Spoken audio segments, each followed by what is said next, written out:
Hello, beautiful people.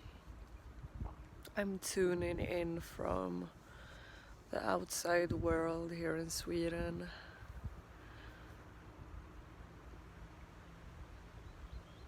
And I hope that you can hear me because it's quite windy and there's also like a lot of background noises because of the boats. Having a boat is like such a Swedish thing. So yeah, I just wanted to tune in and speak a little about what's been coming through me, what I've been feeling, what I've been observing and tuning into. And I've been feeling a lot of rage lately. Feeling like a lot of rage. And I've been feeling how I want to block that rage, how I want to get rid of it, how I want to manage it, how I want to fix it. I'm trying to find a good way of saying because I have the sun in my eyes. Yeah, and I've been tuning into that and really feeling into the resistance that I have towards rage and the judgment that I have towards it. And we live in a culture, we live in a world that tells you that you have to manage or tame or push away any emotions that are intense or uncomfortable. And this all comes from this repression and like not only repression but denial of the feminine aspect of source, the feminine aspect of the universe and the whole. And the feminine aspect is darkness. The feminine aspect is vulnerability. It's that which can't be seen. It's like this dark void that everything steams from. Like when you think about the womb, it's this dark place, it's this dark cave of creation where everything comes from. And the feminine is energy, it's like unseen, it's darkness, it's vulnerability, it's the inner world. So the feminine is the inner world and the masculine is the outer world. And we have been totally and solely focused for generations and centuries solely on the masculine, solely on the outside, solely on like approval from the outside and achieving on the outside and going for our goals and striving and creating things on the outside. And we've been very inside our heads, purely like believing that we are our intellect, and we have missed this emotional beauty of the feminine, the sensitivity and the vulnerability of the feminine. That's been seen like a weakness, like there's something wrong with it, or that it's less than the masculine. And we've been denying that. We've been denying the darker aspects like sexuality, rage, anger, boundary. Just denying the dark that is a part of us. You can't have the world without darkness. You can't have balance without darkness. You can't have day without night and night without day. And what I want to do right now is to invite you to separate shadow and darkness, because we can get into this mindset or like belief that darkness means bad and wrong, because that's what we've been taught by society. and we associate darkness with shadow. So I want to separate that right now and say that shadow does not equal darkness. Darkness is a natural aspect of life, like night and day. And the shadow is that which is denied, that which is suppressed or repressed. The shadow is that which we can't or don't want to see. It doesn't equal darkness. You can have shadows of light, like courage, bravery, empathy, openness, love. All of that can be in the and often is in the shadow as well.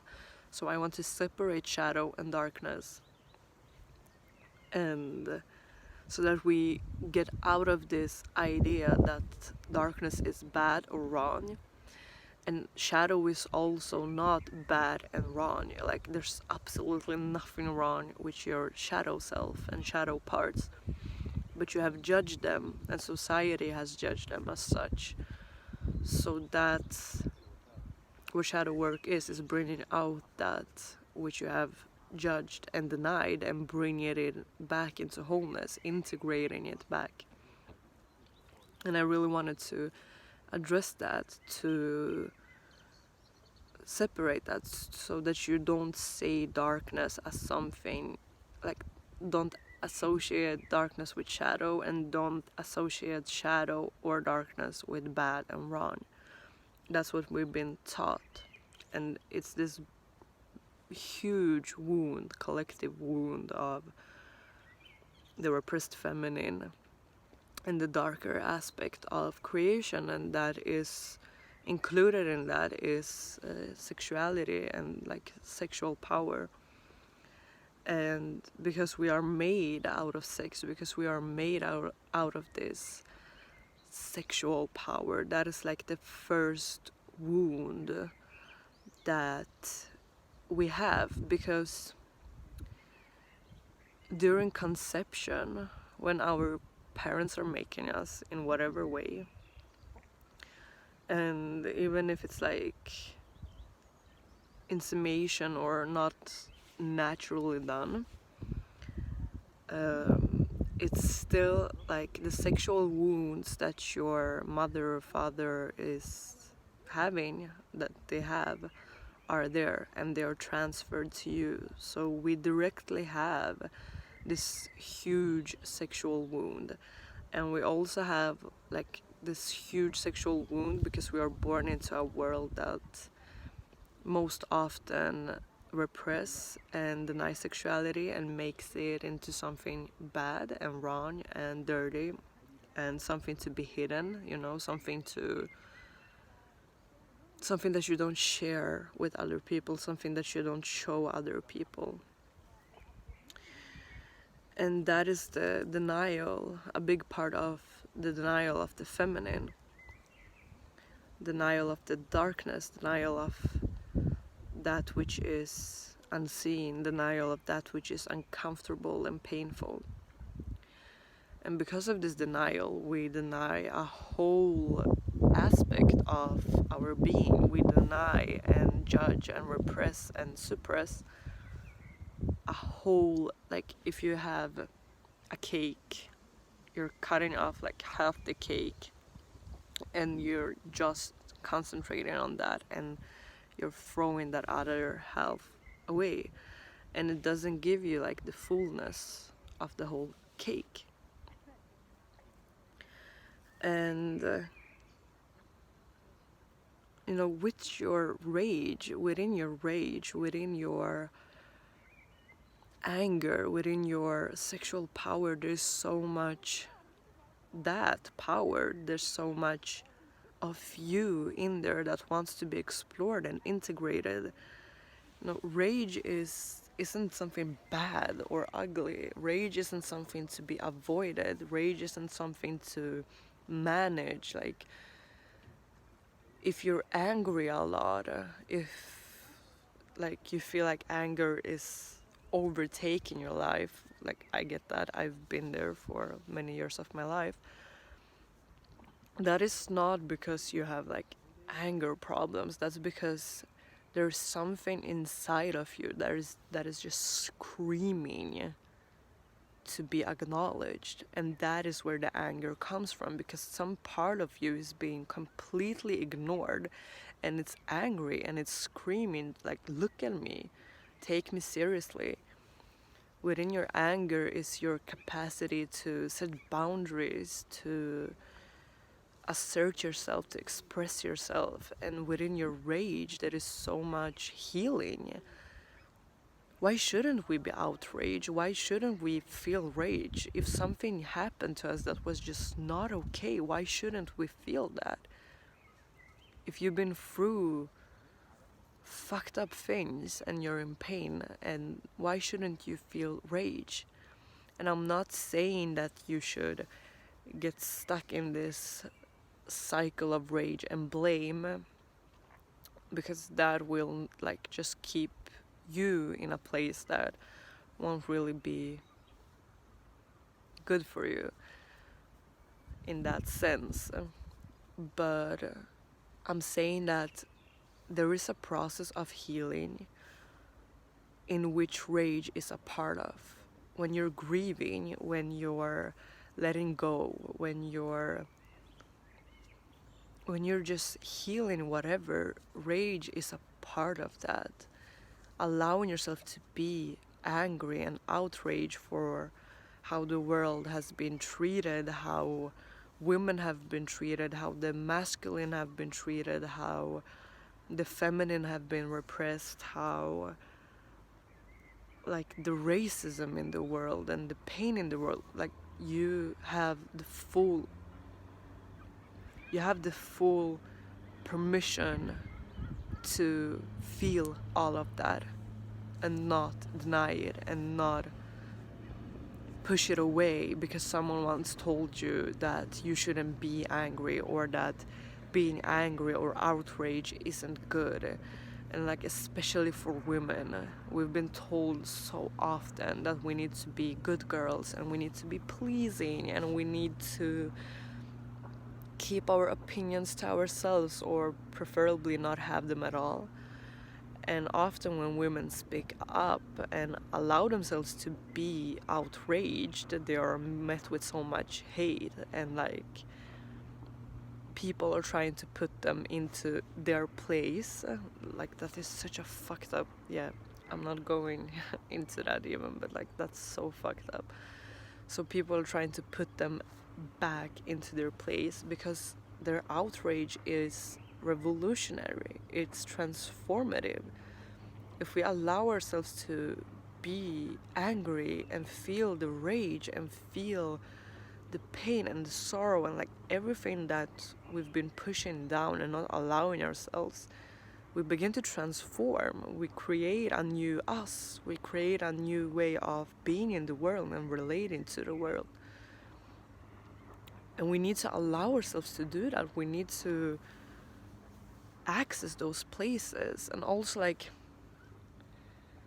we have this idea that we have to do something about everything that we're feeling, and that we have to have all the answers and know where it's coming from, and like go into our childhood and no, you can just stay with the emotion, the feeling, and you can just explore it and allow it to tell you what it wants to tell you.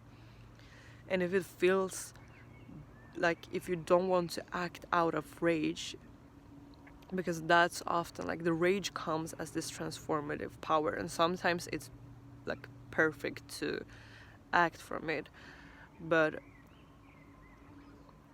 it's also really good to sit down, sit with that rage, breathe into it, understand it, and respond from it in a way that feels empowering, in a way that feels true, in a way that feels aligned to who we are and what we're feeling. And like, because sometimes when we do act out of rage, like when we react into rage, we can go into a blame mode and like project everything onto other people. And it's not about that. Rage is not about projecting and blaming. Rage is really about going inwards and feeling what is not okay for you. Rage is this way of getting to know yourself, your boundaries, your passions, your, like, what do you burn for? What is burning inside of you? What are you passionate about? What do you want to fight for? Not what do, like, forget fighting against things. Like, that is just not the way anymore. You will just keep that going.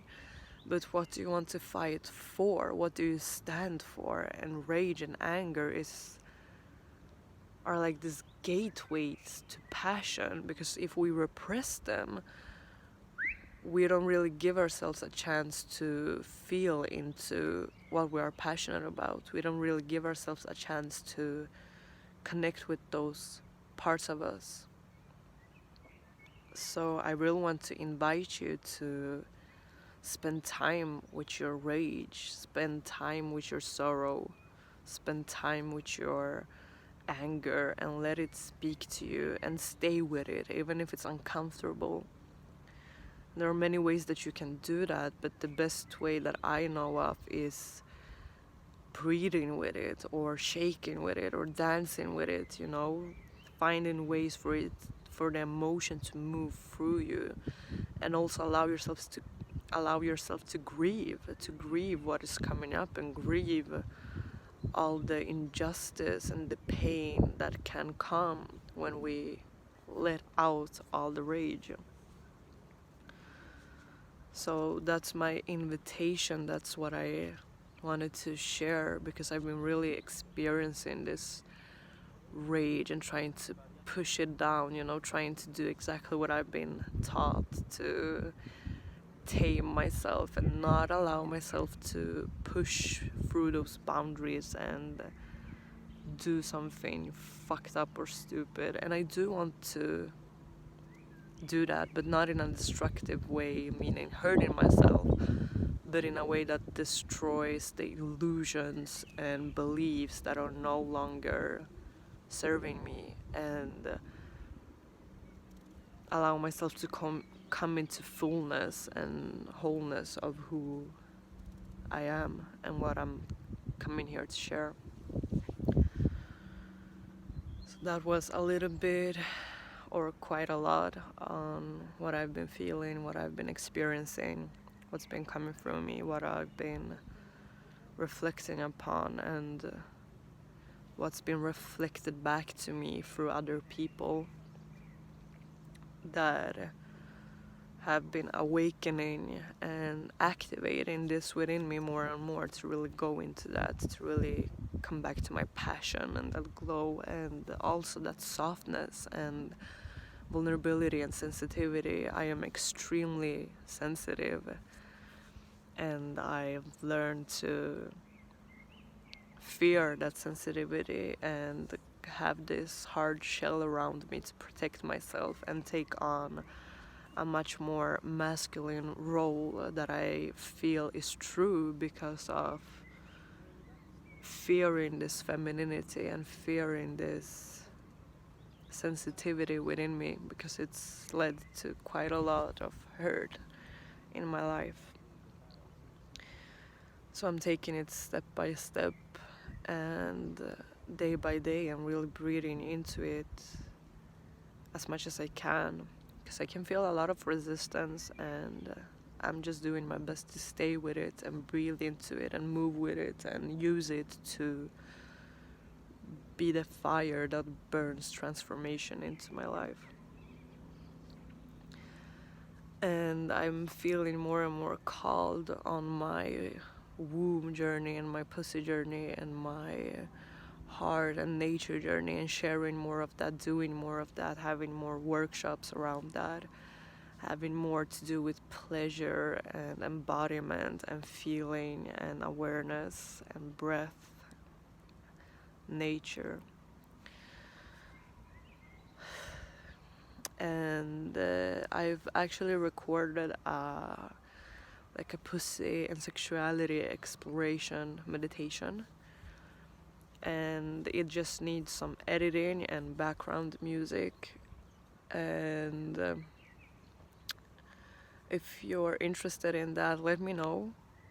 It will motivate me even more to to create it, to finish it.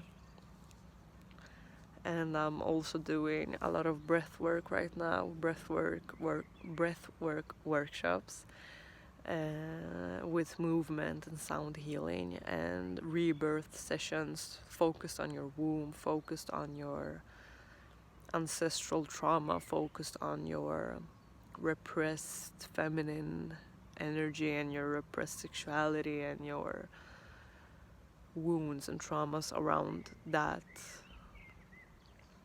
It's big work that I've been really feeling called to do much more with. And you can find all of that on my website. You can explore all of it on my website, groundedempowerment.com. I will post a linky below.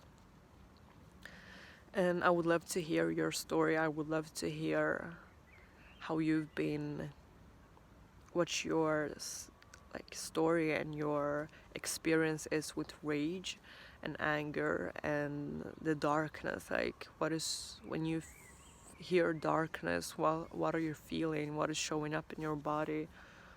And hearing more about your shadow work. I would just really love to hear your story about all this that I have said and shared, and witness you in your sharing. So thank you so much for watching. Thank you so much for giving me your time, and I hope that this video gives you exactly what you need in this moment, even if that is nothing at all. Thank you so much.